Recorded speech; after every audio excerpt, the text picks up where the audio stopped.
제가 하는 식단에 대해서 되게 유별나다 반응을 하셨거든요. 그전에는 그렇게 반응하고 뭐 관심 없던 분들이 뭐 그 식단 뭐 건강 해치는 식단이다 이러고 관심 없으셨던 분들이 책을 이제 냈다고 하니까 많은 관심을 가져주시더라고요. 그리고 이제 뭐 인스타 DM으로 책 잘 읽어보았다고 인사도 주시고, 그 전에 이제 질문 주셨던 부분이 제 책을 통해서 읽고 해소되셨다고 고맙다고 하신 분들도 계셨고요. 제가 하는 식단에 관심을 가지고 저같이 건강하고 날씬한 몸매와 동안을 유지하고 싶으신 분들이 이제 보통 많이 해오는 질문에 제가 답하고자 책을 쓴 이유도 큰 몫을 하는데, 그 부분이 해소되는 것 같아서 되게 뿌듯합니다. 한 20년 정도 만성피로증후군으로 고생을 했습니다. 그 만성피로증후군이라는 것이 6개월 이상 일상생활이 불가능한 정도의 피로를 겪는 거거든요. 그래서 실제로는 지금 이 순간 또 명확한 원인을 규명하지 못했고 또 치료법도 규명되어 있지 않습니다.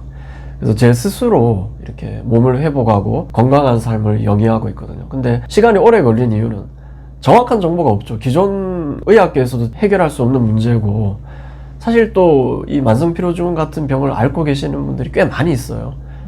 그런데 그런 분들이 어떤 의학계에서 도움을 주지 못한다면 스스로 해결할 수밖에 없고, 그래서 저하고 비슷한 증상을 겪고 또 현재 그 기존 의학계에서는 그 답을 찾을 수 없는 분들이 뭔가 조금이라도 도움을 받도록 하고자 저는 이제 블로그에 조금 올렸어요. 그랬는데 이제 여러 가지 뭐 DM이나 메시지로 이렇게 오더라고요. 그래서 그분들이 이렇게 문의를 하시고 해서 제가 알고 있는 정보가 그분들에게 이런 책을 통해서 알게 된다면 조금이라도 시행착오를 줄이고 좀 더 빨리 회복하는데 도움이 되지 않을까 해서 제가 공저로 참여하게 됐습니다. 물론 식단만으로 모든 것을 치유할 수 있는 건 아니지만, 기본적으로 우리가 먹는 것이 결국 우리 몸 자체를 구성하기 때문에 가장 중요한 기반이라고 또 생각을 합니다. 제 친구 중에 한 명이 지금 큰 대기업의 이제 임원이에요. 임원인데 그 친구도 전에 이제 제가 하는 식단에 대해서 얘기를 해줬을 때 참 흥미로워는 했지만 이 기존의 그 관념이 그 친구도 꽉 들어차 있거든요. 쉽게 얘기해서 말씀드린 이거 고기 많이 먹다 보면 포화지방 많이 섭취해서 심혈관 질환으로 큰 병에 걸리는 거 아니냐 이런 걱정도 많이 하고 있는데, 이 친구가 이 책을 읽어봤어요. 읽어보더니 이제 거기에서 이 식단에 대한 확신이 없다면 그렇지만 또 기존의 방법으로는 크게 건강 문제가 해결 안 되신 분은 한번 시도해보고 별로 좋아지지 않으면 또는 해로운 것 같으면 나빠지는 것 같으면 다시 되돌아가면 되지 않느냐라는 그런 대목이 있는데, 거기에 상당히 공감을 했다고 하더라고요. 그래서 그 친구도 피로도 많이 겪고 스트레스도 많고 잠도 이제 나이가 들어서 제대로 못 잔다고 그러더라고요. 깨면은 새벽까지 잠을 못 이루고 하는데 그냥 고기량을 상당히 많이 늘려봤다고 합니다. 그 책에 있는 대로. 그러고 갑자기 활력이 너무 샘솟고 피로도가 낮아져서 깜짝 놀랐다고 그러더라고요. 자기도 그럴 줄은 정말 몰랐다면서.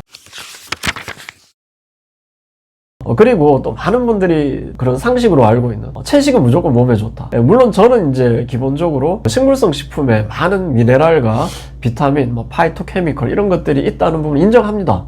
그것이 나쁜 것만은 아니죠. 그렇지만 또 많은 분들이 모르는 게 그 식물성 독소, 항영양소. 왜냐하면 식물들은 움직이지 못하니까 그 포식자로부터 자기를 보호하기 위해서 그런 씨앗이나 껍질이나 특히 이런 부분들에 많은 독소들을 함유하고 있습니다.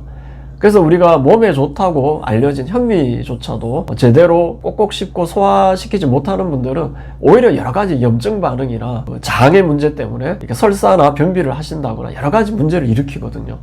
그래서 실제로 어떤 특정 식물성 식품을 끊고 그런 염증성 어떤 질병에서 벗어나는 분들도 의외로 굉장히 많습니다. 근데 그런 데 대한 어떤 상식이나 지식은 거의 없죠. 대부분 그냥 채식은 몸에 좋고 육식은 나쁘니까 그냥 최소한 자기가 참을 수 없을 정도 그렇게 될 때만 조금씩 먹는 뭐 이런 식으로 지금 생각을 하시는데, 저는 이 상식 자체가 상당히 잘못되었고 이것만을 좀 어느 정도만 전환시켜도 우리나라 그 국민 건강에 상당한 도움이 될 거라는 생각도 하거든요. 실제로 잠깐 말씀드린 그 앤셀키스 박사의 그 연구, 또 그 연구에 기반한 그런 잘못된 표준 식단, 그 한마디로 얘기하면 앤셀키스 박사 연구 전에는 미국 사람들이 상당히 포화지방을 많이 먹었습니다. 버터도 충분히 먹고 고기도 많이 먹는 식단이었어요. 탄수화물을 그렇게 많이 안 먹었습니다. 근데 갑자기 포화지방이 심혈관 질환의 문제고 원인이고 또 다른 대사질환 일으킨다고 하고 표준식단을 탄수화물 50% 이상 먹으라고 뭐 해버리니까 미국에서 상당히 고기 섭취량이 줄어들었어요. 유제품 섭취량도 줄어들고 포화지방 섭취 자체가 줄어들고 당연히 탄수화물 식단은 폭발적으로 늘어났죠. 그 섭취량이. 그런데 아이러니컬하게도 대사질환, 심혈관 질환, 당뇨병, 뇌질환 폭발적으로 증가했습니다. 이거 어떻게 설명할 겁니까? 말이 되지 않지 않습니까? 의학은 계속 발전하고 이 통계는 아무도 부정을 할 수 없어요. 이 통계 자체는. 그렇다면 이건 문제가 있는 거 아닙니까? 포화지방 섭취가 줄고 탄수화물 식단 늘고 또 채소도 더 많이 먹으려고 하죠. 근데 병원 가보십시오. 점점 아픈 사람은 늘어나고 있습니다. 근데 저처럼 또 제 아내처럼 이런 카니보 식단까지는 아니더라도 그 포화지방 섭취, 고기 섭취 늘리고 이렇게 활력을 가지고 저도 제 또래 뭐 누구 못지않게 건강하다고 자부를 하고 제 아내 같은 경우는 막 자전거 타면 6시간씩 타고 이러거든요. 예, 이런 식의 그런 체력이 가능한 것이 기존 상식으로 이해가 안 가죠. 그러면 그 상식이 잘못됐을 수도 있다.